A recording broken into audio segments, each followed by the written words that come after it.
ഈ കറി ഉണ്ടാക്കുന്നതിനായിട്ട് ഞാൻ ഇതുപോലെ 3 നല്ല പഴുത്ത തക്കാളി എടുത്തിട്ടുണ്ട്. ഈ തക്കാളി നമുക്കൊന്ന് ചെറുതായിട്ട് അരിഞ്ഞെടുക്കാം.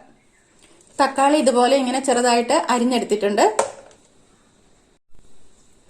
ഇനി ഇതുപോലെ ഒരു നെല്ലിക്ക മുഴുപ്പില് വാളംപുളി എടുത്തിട്ടുണ്ട്. അത് നമുക്ക് കുറച്ച് വെള്ളം ഒഴിച്ചിട്ടൊന്ന് കുതിർത്ത് വെക്കാം.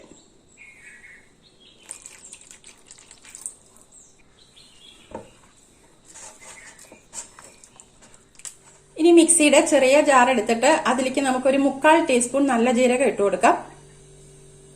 1 ടീസ്പൂൺ ആയാലും കുഴപ്പമില്ല. ഇനി ഇതിലേക്ക് 1 ടേബിൾ സ്പൂൺ നിറയെ കുരുമുളക് ഇട്ട് കൊടുക്കാം. ഇനി ഇതൊന്ന് പൊടിച്ചെടുക്കാം. ഇതുപോലെ പൊടിച്ചെടുത്തിട്ടുണ്ട്. അങ്ങോട്ട് നൈസായിട്ട് കൊണ്ട് പൊടിച്ചെടുക്കേണ്ട ആവശ്യമില്ല, ഒന്ന് ക്രഷ് ചെയ്ത് എടുത്താൽ മതി. ഇനി ഈ മിക്സിയുടെ ജാറിലേക്ക് ഇതുപോലെ ഒരു 8-10 അല്ലി വെളുത്തുള്ളി എടുത്തിട്ടുണ്ട്, അത് ഇട്ട് കൊടുക്കാം. ഇനി ഇതും നമുക്കൊന്ന് മിക്സിയുടെ ജാറിലിട്ടിട്ട് ഒന്ന് ചതച്ചെടുക്കാം. ജീരകവും കുരുമുളകും വെളുത്തുള്ളിയും കൂടെ ഇതുപോലെ ഇങ്ങനെ ഒന്ന് അരച്ചെടുത്തിട്ടുണ്ട്. നല്ലതുപോലെ അങ്ങോട്ട് അരഞ്ഞെടുക്കണ്ട, ഈ രീതിയിലൊന്ന് അരച്ചെടുത്താൽ മതി. ഈ തക്കാളി രസം ഉണ്ടാക്കുന്നതിനായിട്ട് ഞാൻ ഇതുപോലെ ഒരു പാത്രം വെച്ചു കൊടുത്തിട്ടുണ്ട്. പാത്രം നന്നായിട്ട് ചൂടായി കഴിയുമ്പോൾ അതിലേക്ക് കുറച്ച് വെളിച്ചെണ്ണ ഒഴിച്ചു കൊടുക്കാം.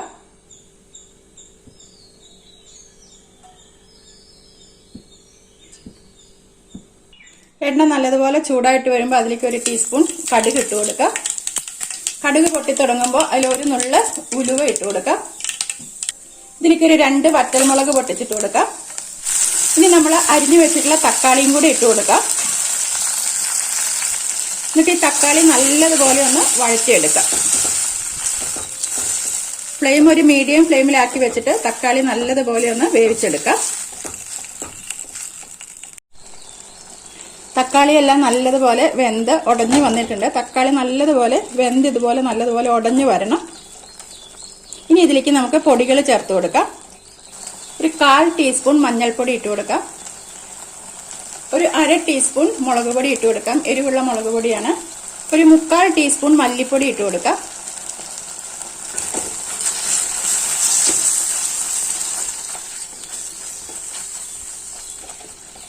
ഇനി ഇതിലേക്ക് നമ്മൾ നേരത്തെ ചതച്ച് വെച്ചിട്ടുള്ള വെളുത്തുള്ളിയും ജീരകവും കുരുമുളകും കൂടി ഇട്ട് കൊടുക്കാം.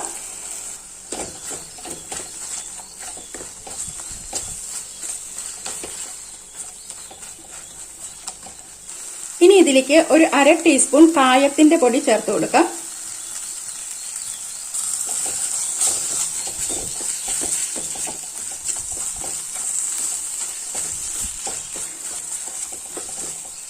ഇനി ഇതിലേക്ക് കുറച്ച് കറിവേപ്പിന്റെ ഇല ഇട്ട് കൊടുക്കാം. ഈ പൊടികളുടെ എല്ലാം പച്ചമണമൊക്കെ പോയി ഒരു നന്നായിട്ടൊന്ന് വഴന്നു വന്നു കഴിയുമ്പോൾ നമ്മൾ നേരത്തെ കുതിർത്ത് വെച്ചിരുന്ന ആ വാളംപുളിയുടെ വെള്ളം ഇതിലേക്ക് അരിച്ചൊഴിച്ചു കൊടുക്കാം.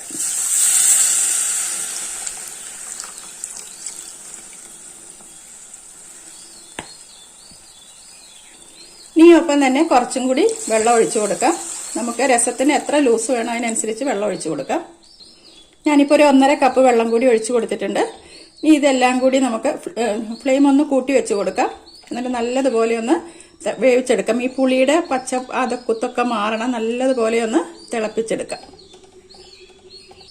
രസത്തിന് ആവശ്യമുള്ള ഉപ്പും കൂടി ഇട്ട് കൊടുക്കാം. ഞാൻ 1 ടീസ്പൂൺ നിറയെ ഉപ്പ് ഇട്ട് കൊടുക്കുന്നുണ്ട്. നമുക്കിതിങ്ങനെ തുറന്നു വെച്ചിട്ട് തന്നെ നന്നായിട്ടൊന്ന് വേവിച്ചെടുക്കാം. ഇതിപ്പോ നല്ലതുപോലെ വെട്ടി തിളച്ച് വന്നിട്ടുണ്ട്. ഈ സമയത്ത് നമുക്കിതിൽ ഉപ്പും എരിവും പുളിയൊക്കെ ഒന്ന് നോക്കാം. എരിവ് കുറവാണെന്ന് തോന്നുകയാണെങ്കിൽ ചുവന്ന മുളക് പൊടി ഇനി ഇട്ട് കൊടുക്കണ്ട, കുരുമുളക് ഇട്ട് കൊടുത്താൽ മതി. എപ്പോഴും രസത്തിന്റെ കുരുമുളകിന്റെ ആ എരിവാണ് മുന്നിൽ നിൽക്കേണ്ടത്. ഇപ്പൊ ഇതിൽ എരിവും ഉപ്പും പുളിയൊക്കെ പാകത്തിനാണ്. ഈ തക്കാളി രസത്തിന്റെ പ്രത്യേകത, ഇതിന് പുളി എപ്പോഴും തക്കാളിയുടെ ആ ഒരു പുളിയാണ് മുന്നിട്ട് നിൽക്കേണ്ടത്. ഇനി ഇതിൽ ലാസ്റ്റ് നമുക്ക് കുറച്ച് മല്ലിയിലയും കൂടെ ഇട്ട് കൊടുക്കാം. മല്ലിയില തീർച്ചയായിട്ടും ഇതിലിടണം, അപ്പോഴാണ് ഇതിന് നല്ലൊരു ടേസ്റ്റ് കിട്ടുക. തക്കാളി രസം റെഡിയായി. ഇതിൻ്റെ കൂടെ ഒരു മീൻ വറുത്തതും ഒരു ഉപ്പേരിയും കൂടി ഉണ്ടെങ്കിൽ ചോറുണ്ണാനായിട്ട് ഇത് മാത്രം മതി. നല്ല ടേസ്റ്റാണ്. നിങ്ങൾക്ക് ഈ വീഡിയോ ഇഷ്ടപ്പെട്ട് കാണുമെന്ന് കരുതുന്നു. നിങ്ങൾക്ക് ഈ വീഡിയോ ഇഷ്ടപ്പെട്ടെങ്കിൽ ലൈക്ക് ചെയ്യാനും ഷെയർ ചെയ്യാനൊക്കെ ഓർക്കണേ. അപ്പോൾ ഇനി മറ്റൊരു വീഡിയോയുമായി ഞാൻ വീണ്ടും വരുന്നതാണ്. താങ്ക്